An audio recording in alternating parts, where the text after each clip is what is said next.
Welcome to Career Solutions with David Rawles, your guide to improving the quality of your career. David will share tips for career success, faith-based tips for locating, landing jobs, and succeeding at your work. Join your host, David Rawles, who brings more than 30 years' experience working for GTE and Disney, as he helps you with your career solutions. Well, hi, and thanks again for joining me for another edition of that program that's dedicated to helping you, whether you're finding work or you're struggling through a career transition, having problems with a boss, or trying to figure out what you're going to do next. You know, as we think about and plan our future careers, it can help a bit if we sort of know which way the winds are blowing. There are many future predictors out there, those soothsayers, naysayers, curmudgeons, and the like. There are also some very wonderful thought leaders who are watching and observing which way things are shaping up. And I like to think that I can figure out which ones I ought to be listening to and which ones I ought to ignore, but not always. I tend to want to listen to those people who study trends long and deep. And for that purpose, I've asked a returning guest to come back once again. Her name is Dr. Tracey Wilen. She's a returning guest at Career Solutions Radio. Her latest book is entitled Employed for Life, 21st Century Trends. Here's a lady who put a lot of effort into trying to figure out which way we're headed in this world, particularly in the workaday world. Dr. Tracey and I are going to discuss workforce trends as they coincide with and are affected by societal trends. She also co-authored another book a year ago, Women Lead, and we're going to be talking about some of the elements out of that book as well. Dr. Tracey Wilen, welcome back to Career Solutions. Oh, thank you, David. Thank you for having me. Well, it's just a delight. You know, as we discussed off the air, March is Women's History Month, so this is a good time to be talking about women, whether they've been knocking around in the workforce for decades or whether they're one of those millennials just getting started in the process. First, I guess, and very important to ask, what's going on with women in the workforce? Well, you know, David, I'm very up on women in 2015, and this is a trend that just continues from 2014, where I saw so many opportunities. But here's what's different about 2015.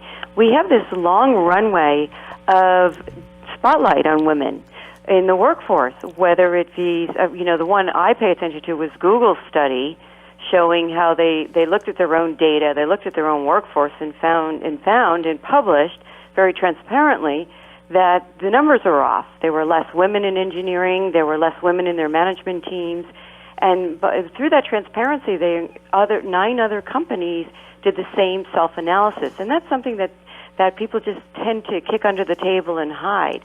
And so women became the topic of conversation in the newspapers. How do we solve this problem? How do we invest in diversity? What can we do to move them through the pipeline faster than they are? So I look at that trend and say, now this is the time for you ladies to raise your hand for that promotion, right? Nudge along the dialogue about your salary increases because it's in the news every day. That's right. Of course, we hear about this equal pay issue that has continued to be bantered around all over the marketplace and certainly in political circles. We're hearing the comments by Miss Hillary and Elizabeth and others that are concerned about the equal pay problem. Address that if you talk about the problem as you believe it exists and where you think it's headed. Sure. And again, that's more dialogue, which just points to me that when you see so much dialogue focused on something, now's your time to make a move. So what do I see? Well, a lot of the research studies say that coming out of college, the salaries are quite equivalent between men and women. But then something happens over time in the workforce. Some say that men just ask for raises more than women do.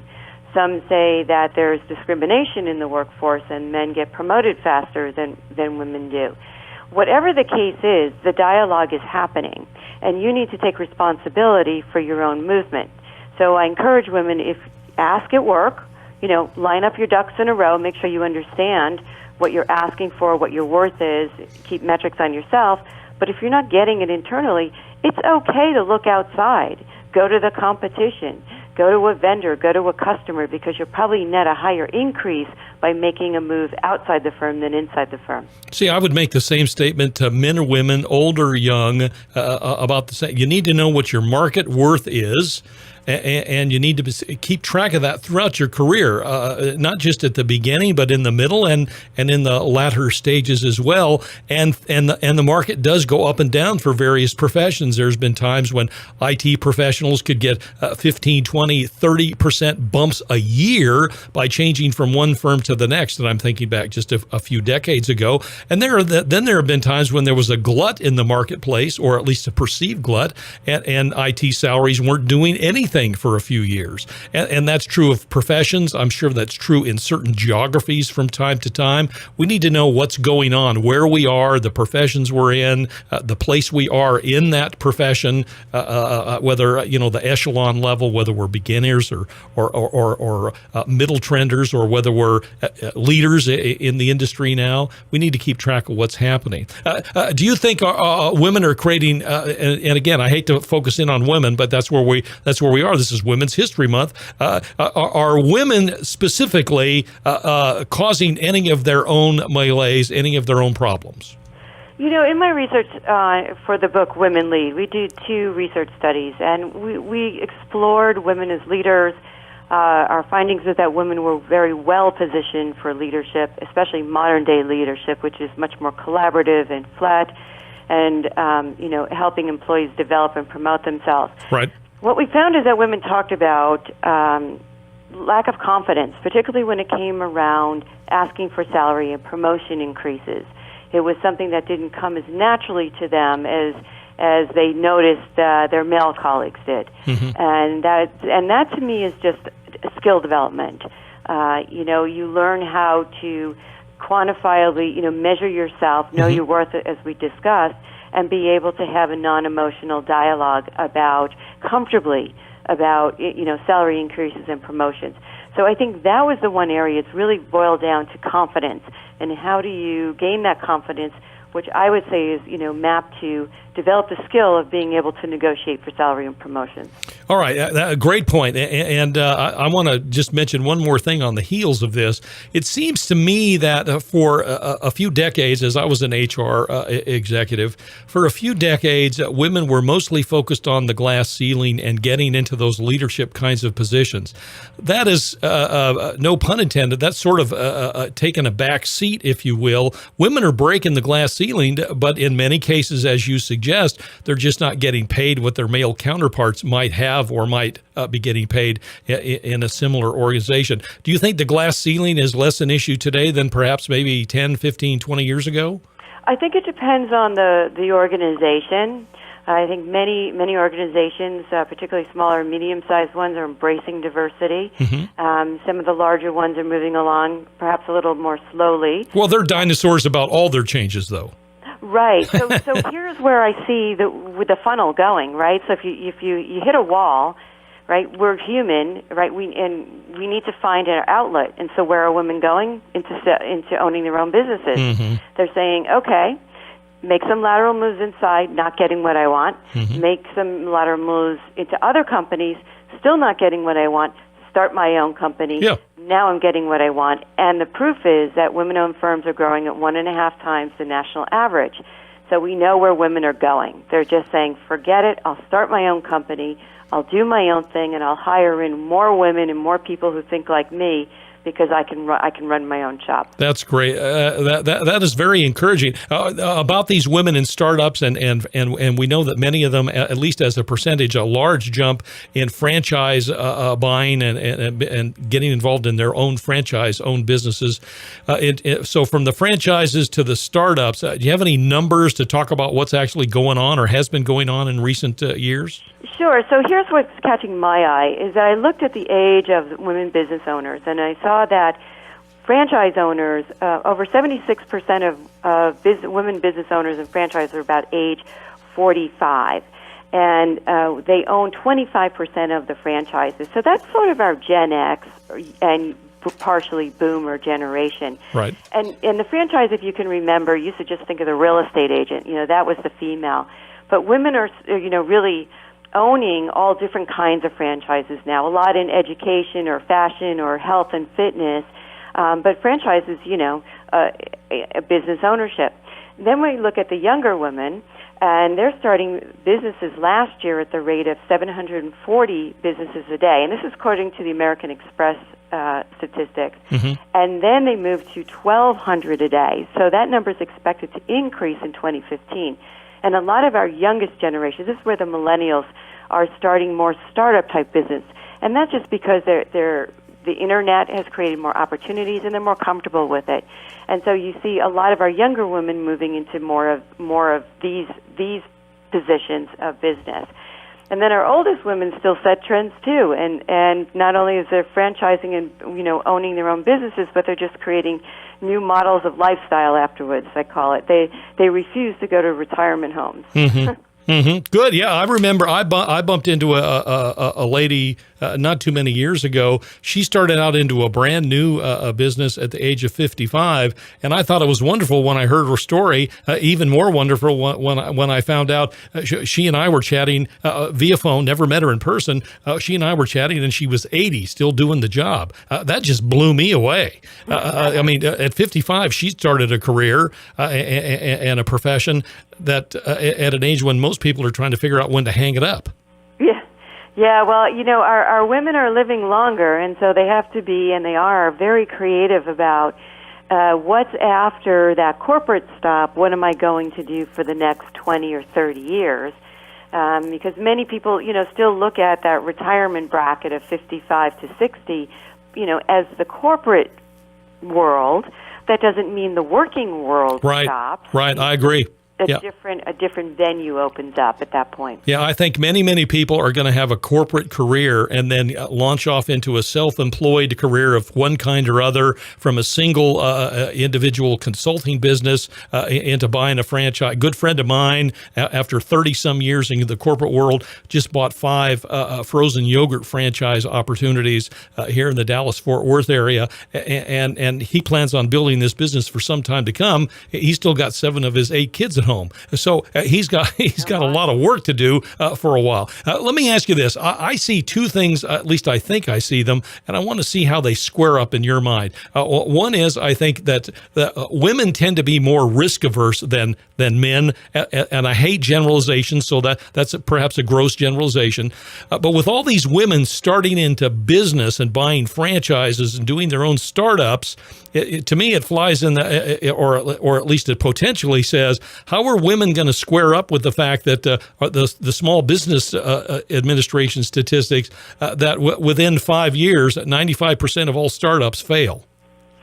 So here's some of the statistics that I have. Is the growth of the women-owned firms continue to outpace the national average, and they're leading growth in 8 out of the top 13 industries. Wow! And on top of that, they're dominating the crowdfunding space. And crowdfunding are these Kickstarter and Indiegogo, where you go out and people actually somewhat donate money towards you building your business. Mm-hmm. But the other statistic is their businesses regularly outperform male counterparts. Wow. And I had talked to a woman VC who runs a very large VC firm out here in Silicon Valley. And she said, everybody's enamored with the guys because they come in with the big ideas, but they think big and then they crash big. She said the women come in with more calculated risk-taking ideas. They develop small and then they grow big, but they sustain. Mm-hmm. So it just depends. They said, unfortunately, a lot of times the large VCs want to fund the bigger ideas, but at the end of the day, the women are outperforming. So I think it just depends on, what's your strategy for your business, and your own personal career. What are you comfortable doing or not doing? So probably as we see more and more women in startups buying franchises, becoming self-employed in the accurate definition of that term, they own the business. It's probably going to be a while to shake out in terms of businesses being started and succeeding versus failing until we really have some good hard numbers on that. Well, most of the numbers are suggesting that women are outperforming men for small business. But to your point, it'd be interesting to see on some of the larger firms, some of the technology firms, where will it all shake out? And I think that's, and who will they hire, and how will they grow, and what will the new dynamics look like in a much flatter world? So I think it is quite interesting. Yeah. Let me ask you this: do you ever watch the Sharks on television? Oh, yes. I love that show. Okay. Tell me, I don't watch the show except when I come across it, and I might stop and park for 5 or 6 or 7 minutes, but I've never become really a fan of the show. Is there are you noticing anything between the young men and women, and I call them young because most of them, it seems to me, are, the young men and women that bring these business propositions? Are you noticing anything remarkably different about the two genders? I don't notice anything different. I think the one thing that's starting to catch my eye is how young the entrepreneurs are coming in now. Yes. When the show started, it was more seasoned, experienced people who were venturing out into businesses, maybe to recover from a transition or explore their next career path. Right. Now I'm seeing very young kids coming in. Mm-hmm. Really young, with their parents, inventing things, which said to me, wow, we've really shifted in the U.S. to not giving the message to our kids, go work in a company, but instead create your own company or create your own destiny. And so that to me, and I see an equal number of young women and men coming in. I mean, the one that sticks out, I talk about all the time, is Lainey Lazari, on the East Coast, and her story was just so compelling because she decided she wanted to be an entrepreneur because she saw how her mom, when she went out on maternity leave, she was demoted and lost her job. And she said, I don't ever want to lose that kind of control in my life, and therefore I will become an entrepreneur. It's very powerful. Yeah, that's good. You mentioned parents. Are you familiar with the term helicopter parents? Yes. Okay. Quite frankly, I'm seeing it more and more, and I even got a call from one of them this morning wanting to know how I could help her son and son-in-law, and I'm just continually reminded of the fact that parents are I don't, help me. I don't understand. I don't understand why this phenomenon is even gaining momentum. Here's what I'm reading from employers: helicopter parents, stay home. Yeah. They are accompanying their children on job interviews. Yeah. Well. Yeah, and they say that pretty soon we're going to have a new term called helicopter recruiters. Giving the HR recruiter the responsibility of not only filling the slot but managing the transition. So here's my point: is I think parents need to teach their kids to be independent and give them the skills and the tools that they need to create their own lives. And that does not necessarily mean that they have to handhold them, to job interviews or to college classes. But rather they have to let them try things, let them fail, let them succeed, but at the end of the day be their own person. So I really don't warm up to the idea of having helicopter parents, because to me it doesn't help the kids. Well, not only that, I mean, it even starts before they get old. They're creating this dependency. Kids there was some interviews done during right during the middle of this recent Great Recession that we went through, and they were interviewing these college grads up on network New York television, why these poor college grads couldn't find jobs 2 years after they graduated from college. And it was obvious to me they hadn't been encouraged to move out of their house. They hadn't been encouraged to be independent. They hadn't been encouraged to do anything while they were in college to get ready for a job after college.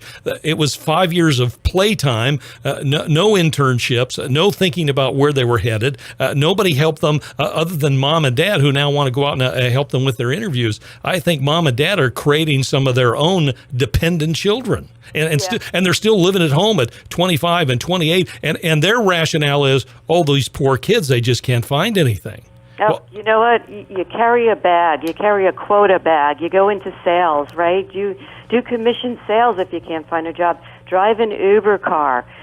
be Google Express, be on a call center. Yep. There are jobs out there. Lots of jobs, lots and lots and lots of jobs. You just got to be willing to work and not start at the top.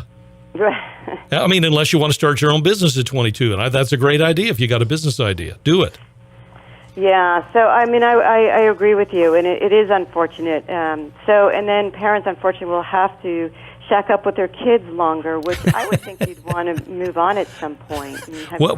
When my sons moved out, they heard they got a big hug, a big kiss, a big smile, and they got the admonition: if you stumble, trip, or fall, give me a call. I'll be happy to offer advice. You are not moving home. And they've had to struggle, both of them. And that's the way I went through it, and I think so many others went through it before us. Listen, Tracey, we have run out of time. My guest today has been Dr. Tracey Wilen, author of a couple of great books over the last couple of years, Employed for Life, 21st Century Trends, and Women Lead, sold wherever fine books are sold. Thank you, Dr. Tracey, for joining me. Will you come back and do this again soon? I will. Thank you so much, David. Oh, thank you. I want to give a shout out. An organization here in the Dallas-Fort Worth area has been really wonderful to our Career Solutions nonprofit. The Mark Jameson Allstate Agency, where I have my auto policy and home policy. I just want to thank them because they've gone out and through a process that they've established inside of their business, they are supporting nonprofits in the community, and they are soliciting donations for nonprofits. And in the month of February, they went out and found some wonderful financial contributors for Career Solutions. And so I want to thank Mark Jameson and his Allstate agency. He has several offices around the Metroplex here. I want to thank them for being so community-minded. I've been an Allstate customer for over 40 years in several different states during my career, and I'm not here to tell you that you ought to switch agencies. I'm just here to tell you they support the community, and I want to give a thanks and shout out to Mark Jameson and his folks. Thank you. We exist as an organization solely on the basis of donations. And Mark, we thank you for your company soliciting donations for our nonprofit. Well, I've got several organizations. I've got several events that I want to talk about with respect to Career Solutions and things that are coming up. On April the 21st, which is next month, of course, our 10th annual Career Solutions Job Fair. It's sponsored by Coffee News, Seniorific News, Waffle House, Teak Tree Capital, First Baptist Church of Euless, the Veterans Career Network, and our friends here at 91.3 FM KDKR. Here's what we've planned for this wonderful event. This is our 10th annual job fair. We've got 80 to 100 employers expected to attend with over 2,000 jobs available right now in the Metroplex.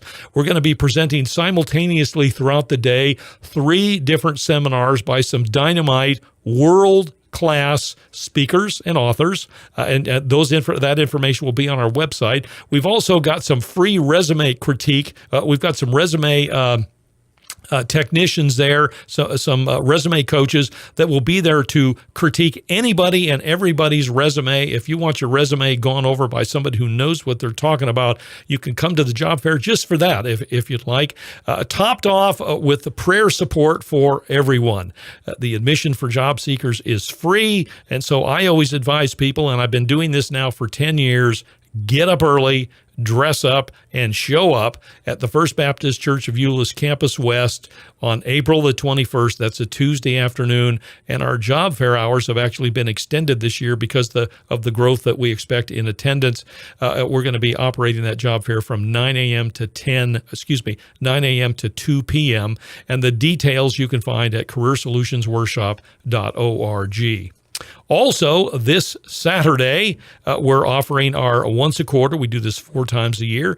We offer our once a quarter Extreme Makeover Resume Edition Seminar. Now, we gave it that name because much like the TV series, our Extreme Makeover Resume Edition, we take your resume and tear it down to the dirt, just as they did those homes on that TV show. And from 8 to noon on a Saturday upcoming, you can join us. There's a small donation requested to be at this particular seminar, but you'll be guaranteed that you'll walk out with a draft of your next great both written resume as well as your oral resume, and you can get details for that seminar, which is this Saturday. You can get details for that. The registration deadline is just in a couple of days, so run out to careersolutionsworkshop.org and take a look right on our homepage. There's a banner up there for the Extreme Makeover Resume Edition.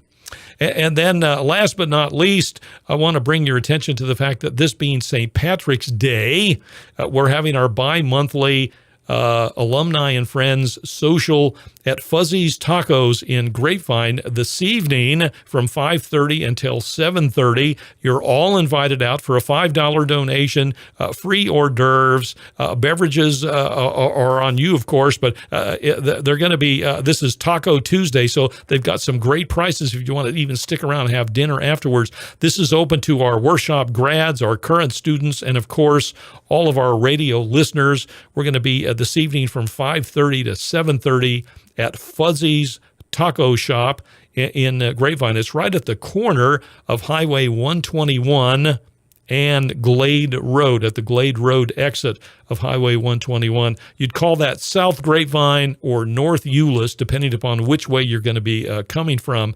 And the details for that are also on our website, careersolutionsworkshop.org. I hope to see you there. Hope to see you at our job fair on April the 21st. Hope to see you at our Saturday seminar this coming Saturday, and would love to meet you and say hello at our alumni and friends social this evening at Fuzzy's Tacos in Grapevine. Our word for today, today is March the 17th. I'm always conscious of this day because this is the day of my father's birthday. I always celebrated his birthday on St. Patrick's Day. But interestingly enough, as I was reading through the word, getting ready for today's show, I decided that it would be a good day to share on 3:17, share John 3:17. We often hear about John 3:16, that's the most quoted verse out of the Bible. I'm not sure how many people go on and read 3:17, which reads, "For God did not send his Son into the world to condemn the world, but to save the world through him." That is really, really great news.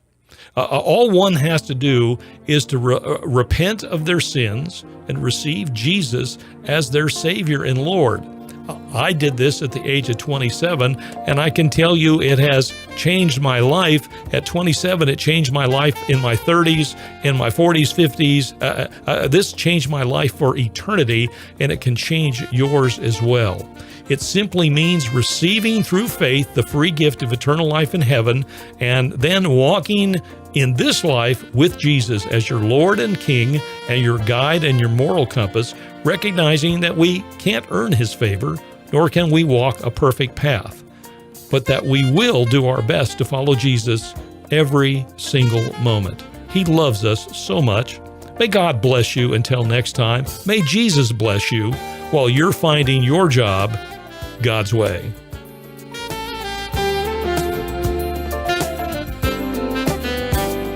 You've been listening to Career Solutions with David Rawles, broadcasting on this station every Tuesday, Thursday, and Friday afternoon. For more information on the Career Solutions Ministry, log on to careersolutionsworkshop.org. Our site has lots of free and low-cost resources that can help you with your careers, books, CDs, audio files, and more at careersolutionsworkshop.org. We want to help you locate, land, and succeed in your career.